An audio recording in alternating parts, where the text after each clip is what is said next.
President Obama will make the case for another term in order to undo the damage done by the Bush administration. Reuters reports that Mr. Obama will argue that a Romney presidency will bring the country back to the failed policies of President Bush. Romney surrogate Tim Pawlenty was dispatched to attack President Obama's approach. President Obama, including in his speech tomorrow, just goes back and blames President Bush. It's like the old Garth Brooks song, you know, long neck bottle, let go of my hand. Quit blaming the president from 4 years ago. He's had the helm, the control for 4 years. Nobody wants to hear him whining and complaining about what somebody did or didn't do 4 or 5 years ago. He's the president. We're not going to re-elect him because he got a participation ribbon. You actually have to do something. He's the participation ribbon president. I don't know. It seems it's the wrong country song. It could be, you know, George Strait, all the X's live in Texas. That's why I live in D.C. Let's bring in MSNBC contributors Jimmy Williams and Crystal Ball and Guy Benson, political editor for Town Hall. Pawlenty fails to mention Republican obstructionism, which seems to be the point crying out here. Jimmy and then Crystal and then, of course, Guy, how is this an effective argument for the right wing? You know, it's interesting. Governor Pawlenty's made, I don't disagree with Governor Pawlenty. I don't think we should be running against George Bush. I think the country already looks at George Bush's presidency as pretty much a debacle. So instead, let's vilify the people that are actually the villains. Let's look at the Senate Republicans. Democrats take over the Senate, and I think we have a chart for this, right? From Talking Points memo. Democrats take over the Senate, and what happens? Filibusters jump in the 111th Congress from in the 80s per Congress to 137. And in the 112th Congress, we're already at 87.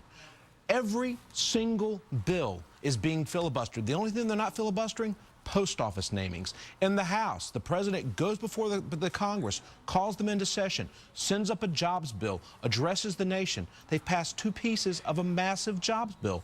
And then people are sitting around going, where are the jobs? Well, I'll tell you where the jobs are. They're sitting in Congress, 535 of them, of which half are the Republicans, and they're the only ones that care about their own jobs. It's kind of embarrassing. Right. They're stopping him at every step of the way. Crystal, do you think that's an effective strategy, perhaps to shift the way Jimmy Williams has suggested from a focus on Bush to the failed practices of present Republicans that is more of a powerful target?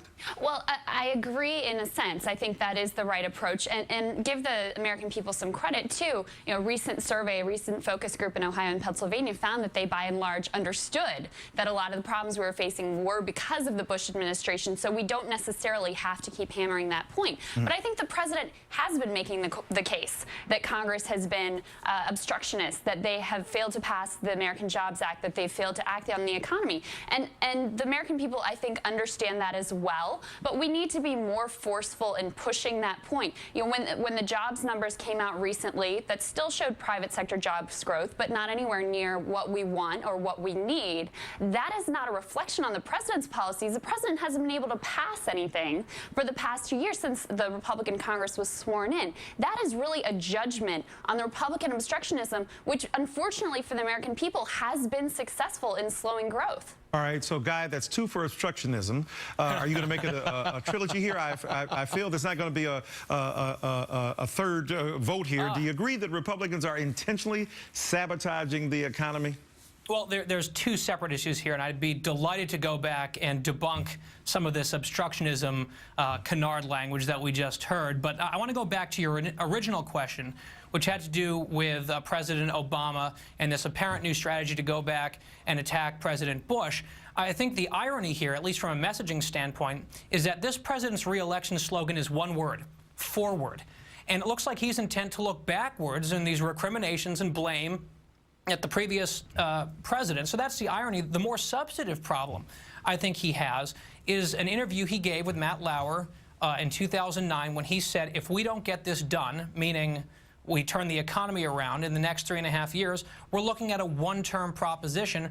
And just today, his own White House press secretary said this economy has not recovered. So this is his own standard that he's up against. And I think looking back to his predecessor and trying to assess blame and point the finger totally contradicts his own slogan. And I don't think the American people are going to be too interested in that. Guy, to your point, I think this election does very much turn on the economy, as you well stated, but Republicans understand that, which is why they have a great incentive to do everything they can to stand between now and recovery. And I know that you're a free market guy and believe in the power of incentives. Their incentives are very much in that direction. Well, let me ask this question. I disagree. Guy, let me say this, though. Given what both Jimmy and Crystal have said, and what you just said about the canards that you want to demythologize or deconstruct, here's the point. Yes. On the other hand, you've got, are you going to actually deny that out of their own mouths when they've indicated that their very first, you know, if you will, responsibility was to keep Obama from becoming a second termer, that obstructionism is an easy assignment after that, because their goal is to roadblock anything he does. Out of their own mouths, they said that. How can you even, how can you not acknowledge that?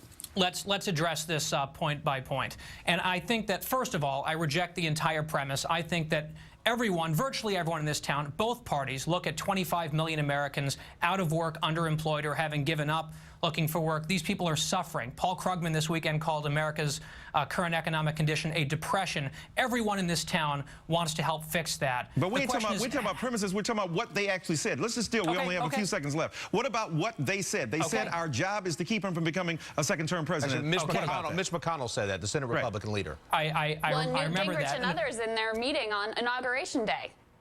Right. Of course, Republicans want to defeat a Democrat president. Stunning, right? But there's what about two the problems. filibuster numbers, Guy?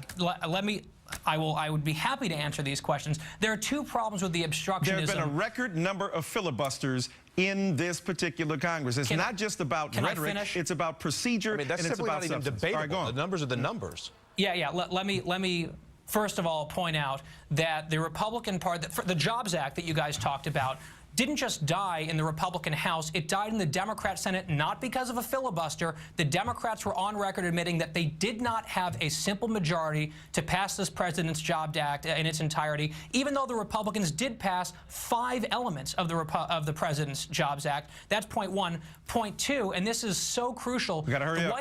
White House is pretending like the first half of this presidency didn't exist, when Democrats had full, huge majorities in both houses to do anything they wanted. Republicans could not have sabotaged or obstructed anything if they had wanted to, and they didn't. I'd love for us to have more time, but we're out of time right now. But we'll reconvene this panel and get a hat trick out of you somehow. Jimmy Williams, Crystal Ball, and Guy Benson, Absolutely. thank you so very much.